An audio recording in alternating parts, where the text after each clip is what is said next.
Барлықтарыңызға сәлем достар. Сіздермен бірге дертке шипа арнасы. Осы видеода мен сіздерге тікелей біздің денсаулығымызды құртатын ең зиянды тағамдарды айтатын боламын. Шынымды айтсам, мен осы тізімді жасап жатқан кезде ойлап қойдым. Мен шынымен осы тізімдегі тағамдардың осыншама зиян екенін ойламаппын. Осы видео сіздерге пайдалы әрі өте қызықты болады. Ал біз бастаймыз. Бірінші номерде сосискалар мен колбасалар және барлық қақталған өңделген еттер. Мен осыдан бір жыл бұрын дәрігерде болған кезде, дәрігер маған, егерде сіз жейтін тағамдардың ішінен зиянды бір нәрсені алып тастағыңыз келсе, ең бірінші сосискалар мен колбасалар деген еді. Бұл жалпы алғанда міндетті. Егер сіз осы сосискалар мен колбасаларда ет бар деп ойласаңыз, онда сіз қатты қателесесіз. Оларда еттің үлесі 10%-дан аспайды. Колбасалар мен сосискалардың етке еш қатысы жоқ. Олардың құрамы арзан майлар мен түрлі қоспалардан тұрады. Қазіргі таңда дәмді емес заттардың өзін заманауи технологиялардың арқасында ароматтандырғыштарды қосып, дәмді етіп шығаруға болады. Оларға жиі қолданылатындары орман өнімдерінің қалдықтары. Ал колбасаларды қызғылт түсті етіп тұратын натрий нитратының арқасында пайда болады. Ал ең жаман қоспа жидкий дым.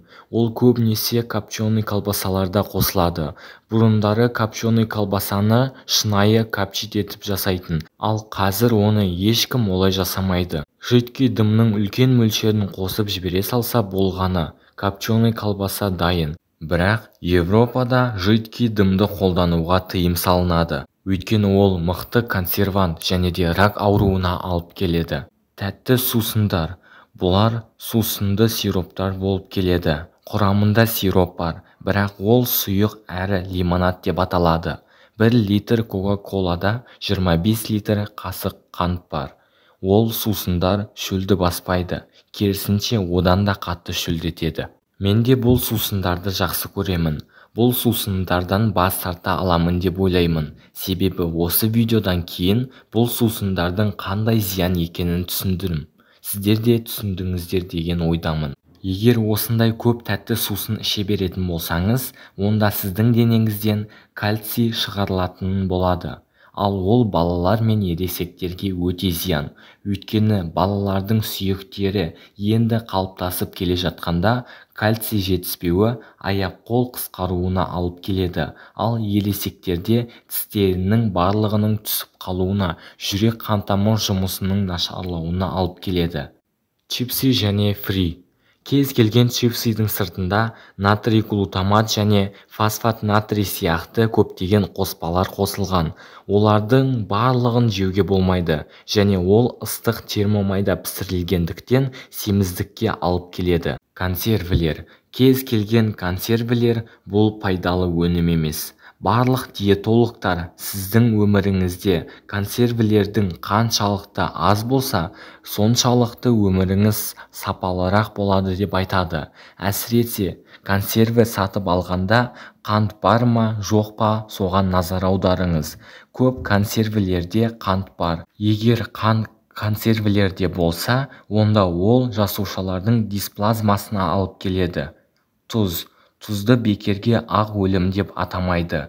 Кез келген тұзды жеуге болмайды. Егер сіз күніне 5 граммнан артық көп тұз жесеңіз, онда бұл сіздің денсаулығыңыз үшін өте кері әсерін тигізеді. Тұз сіздің ағзаңыздағы сұйықтықтың тепе-теңдігін сақтап тұрады. Артық тұз бүйректе тас жиналуына, бүйрек жетіспеушілігіне алып келеді. Қан қысымын бұзады, жүрек ауруына соқтырады. Сонымен бірге тұздың көп мөлшері канцероген болып табылады. Ал жаңағы айтып өткен чипсыдың құрамындағы басты қоспалардың бірі осы тұз. Дертіңізге шипа болсын. Құрметті достар, видео ұнаған болса, арнаға тіркеліп, осы видеоға лайк баса кетіңіз. Сіздермен бірге болған дертке шипа арнасы. Сау, саламатта болыңыздар.